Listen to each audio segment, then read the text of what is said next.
হ্যাঁ, তারা ছাত্রলীগ, যুবলীগ, আওয়ামী লীগের সাথে জড়িত। এই আগুনগুলো যদি কেউ লাগায় দেয়, তারা কারা লাগাই দিচ্ছে? ধরুন যে তোমরা এটা এনসিপি বা জামাতকে বলছো কিনা, তাদের অ্যাড্রেস করছো কিনা, তো তারা বলছে হ্যাঁ বলছি, তারা পাত্তা দিল না।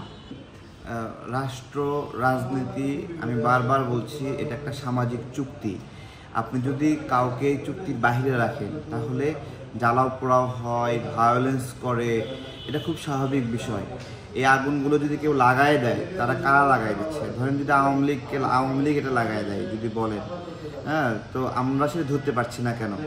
তো আমাদের ফিটনেস, আমাদের সক্ষমতা কিন্তু প্রশ্ন করছে যে আমরা আটকাতে পারছি না, আমাদের সেই সক্ষমতা নাই, বা আমরা আগুন লাগলে সেই আগুনটা নিয়ন্ত্রণে রাখতে পারছি না, অথবা সব পুড়ে যাওয়ার পরে আমরা সব আগুন নেভাচ্ছি। তো এগুলো বিষয়।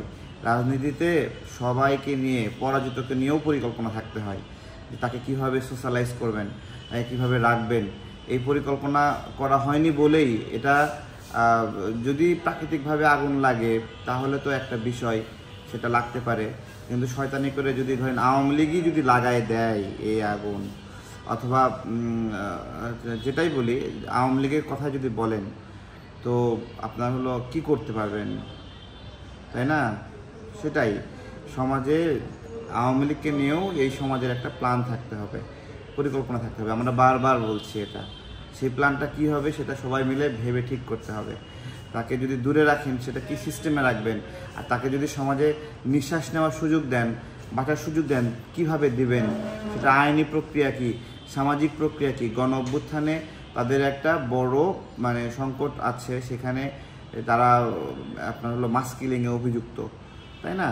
তো সেই দলকে কাকে কাকে অভিযুক্ত করবেন, হ্যাঁ, পুরো দলকে গায়েব করে দিবেন কিনা, এবং আপনি গায়েব করতে চান কিন্তু আপনার সেই গায়েব করার সক্ষমতা আছে কিনা, অর্থাৎ আপনি সেই বিচারটা করার সক্ষমতা আছে কিনা, আবার আপনি বিচার করতে গিয়ে অনেক মজলুম মানুষকে কষ্ট দিচ্ছেন কিনা, এই বিষয়গুলোর সাথে অনেক সম্পৃক্ত আছে।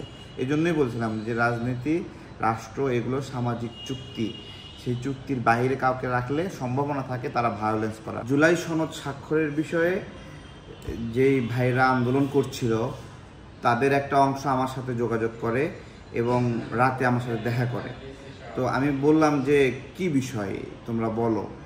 তো তারা বলছে যে এখানে এই যে সকল হত্যাকাণ্ডের বিজয় নামে একটা যে ক্লেম আছে, এই ক্লেমে সমস্যা, এবং আহতদের পুনর্বাসনের একটা বিষয় রয়েছে, এটার পূর্ণ ব্যাখ্যা এখানে নাই। তো সেটা নিয়ে আমি সঙ্গে সঙ্গেই সালাউদ্দিন ভাইকে ফোন দিলাম। যেহেতু আমি তাদেরকে বললাম যে তোমরা এটা এনসিপি বা জামাতকে বলছো কিনা, তাদের অ্যাড্রেস করছো কিনা, তো তারা বলছে হ্যাঁ বলছি, তারা পাত্তা দিল না। তখন আমি সালাউদ্দিন ভাইকে সঙ্গে সঙ্গে যুক্ত করলাম। সালাউদ্দিন ভাই আবার তাদের সাথে কথা বললো এবং খুব রেসপন্সিভ ওয়েতে ওনারা উপায় বাতলে দিল, এবং সালাউদ্দিন ভাই সকালবেলা ফেসবুকে পোস্ট করলো। সমস্যা হলো যে সালাউদ্দিন ভাই পোস্ট করে যখন এটা আশ্বস্ত করলো যে এখানে এই বিষয়টা সংশোধন করা হবে, হ্যাঁ, তখনও একটা গ্রুপ এখানে ভায়োলেন্স করছিল এবং আগুন জ্বালায় দিল। ঠিক আছে, তো এটা যখন দাবিটা মেনে নিল সংস্কার কমিশন, তখন এটা করা ঠিক হয়েছে কিনা তারাই এখন আস্তে আস্তে বুঝবে, হ্যাঁ, যে ওই নিজেদের প্রোগ্রাম নিজেরা জ্বালায় দিছে, এটা কতটুকু ঠিক। এছাড়াও আরও ভিন্ন চিত্র আছে। আমরা কিছু মানুষকে ওই সময় আমাদের ভাই ব্রাদাররা আটক করেছিল, হ্যাঁ, তারা ছাত্রলীগ, যুবলীগ, আওয়ামী লীগের সাথে জড়িত, এরকম একটা বিষয় আমরা পেয়েছি। তো সেই জুলাইয়ের ওই আমাদের ভুক্তভোগী সহযোদ্ধা যারা ক্ষতিগ্রস্ত, তাদের পাশাপাশি হঠাৎ করেই সংখ্যাটা বেড়ে যায় এবং তারা একটা ভিন্ন রাজনৈতিক এজেন্ডা নিয়ে সেখানে ঢুকেছিল। সেটাই সালাউদ্দিন ভাই বলছিলেন যে এখানে আমাদের জুলাই যোদ্ধা যারা, তারা এরকম করতে পারে না, এর ভিতরে ভিন্ন কেউ ঢুকে আমাদের এখানে এই সন্ত্রাসটা করেছে, এরকম উনি বোঝাতে চেয়েছিলেন। প্রতিকার করতে চান, আগুন প্রতিকার করতে চাইলে প্রথমত আমাদের ফায়ার সার্ভিস তো অত লোকবল নাই। যেহেতু লোকবল নাই, সেহেতু নাগরিক এবং ফায়ার সার্ভিস মিলে কমিউনিটি ওয়ার্ক করতে হবে, অর্থাৎ volunteer fire and rescue team করতে হবে, ভিএফআর যেটাকে বলে। আমাদের এখানে সেটা ওইভাবে প্রশিক্ষিত নাই, এবং এলাকায় এলাকায় এক ধরনের কনসাসনেস ডেভেলপমেন্ট প্রোগ্রাম করতে হবে। তো সেগুলো করলে মানুষ নিজেরাই আগুন নিভাতে পারবে।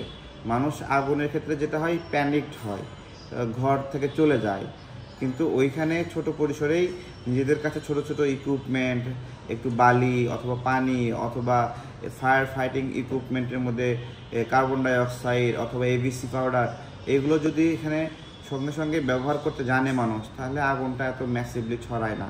এই জিনিসগুলো আমরা কোনো সময় গুরুত্ব দিয়ে করি নাই। আমাদের একটা বাড়ি পড়লে 1 কোটি টাকা নষ্ট হয়ে যায়, কিন্তু আমরা 1 লক্ষ টাকা দিয়ে ফায়ার ইকুইপমেন্টগুলো রাখি না। এই যে কৃপণতা, অথবা একটা বিল্ডিংয়ে ফায়ার ইকুইপমেন্ট রাখা আছে, 3 বছর 4 বছর 5 বছর আগে মেয়াদ শেষ হয়েছে, সেটাকে রিনিউ করা হয়নি, সেটাকে পরীক্ষা নিরীক্ষা করা হয়নি।